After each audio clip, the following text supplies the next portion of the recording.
ny fiainana andavanandro malagasy dia voafeny lalàna maro tsy maintsy ajaina sy tsy azo dikaina. Ahoana fomba famoronana izany lalàna izany ary iza ny mamolavola azy? Mizara roa ny fanaovana lalàna eto Madagasikara.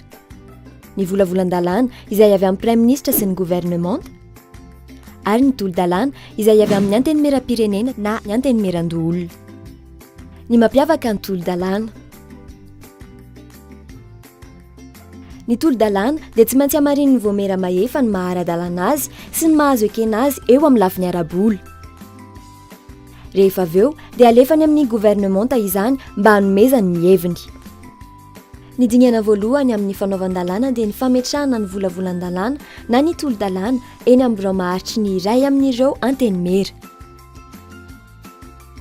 Ny volavolan-dalàna mifeno fitantanam-bolam-panjakana.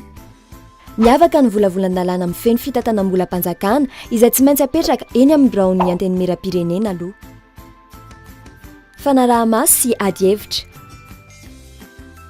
Ny dingana manaraka dia ny fikaonandohan'ireo filoha eo anivon'ny antenimera mba hampidirana ny fandiniana ilay volavolan-dalàna na ilay tolo-dalàna eo amin'ny lahadinika sy hanendrena izay voamera tandrify azy.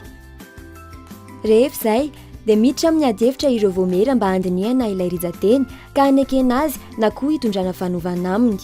Avy eo dia entina eo anivon'ny fivorimben'ireo mpikambana ao amin'ilay antenimera ilay volavolan-dalàna na tolo-dalàna mba hodinina sy olaniana. Rehefa lany eo anivon'ny antenimera iray izany dia alefa makany amin'ilay antenimera iray hafa indray hodinina ihany koa. Toy izany ny fivezivezen'ny rizateny eo anivon'ny antenimera roa-tonta. Raha toa ka misy ny tsy fitovian-kevitra eo amin'ireo antenimera roa-tonta, ny Prime Ministre dia manana fahefana hamoro voamera ikambanana izay ahitana solontenan'ny solombavam-bahoaka sy ny any loholona. Raha toa ka tsy nitsangana ilay voamera ikambanana na koa mbola misy hatrany ny tsy fitovian-kevitra ao aorian'ny asan'ilay voamera dia any antenimieram-pirenena ny fanapahan-kevitra farany. Ny rizateny izay nolanin'ny parlement dia ampitaina any amin'ny filoham-pirenena. Ny filoha avy eo no mandefa izany eny anivon'ny fitsarana avy momba ny lalam-pandrenana izay mijery ny fifanarahan'ilay lalàna amin'ny lalam-pandrenana. Fandaniana ilay volavolan-dalàna na tolo-dalàna. Rehefa eken'ny fitsarana avy momba ny lalam-pandrenana fa mifanaraka amin'ny lalam-pandrenana ilay lalàna dia soniavy ny filoham-pirenena ka avoaka ny anan-kery.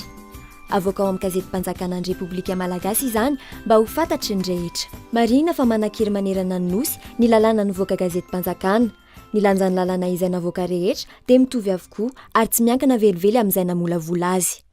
Horonan-tsary no totosain'ny Institut électoral pour une démocratie durable en Afrique na ESA fa matsimboly avy amin'ny Agence de développement international de la Suède na SIDA.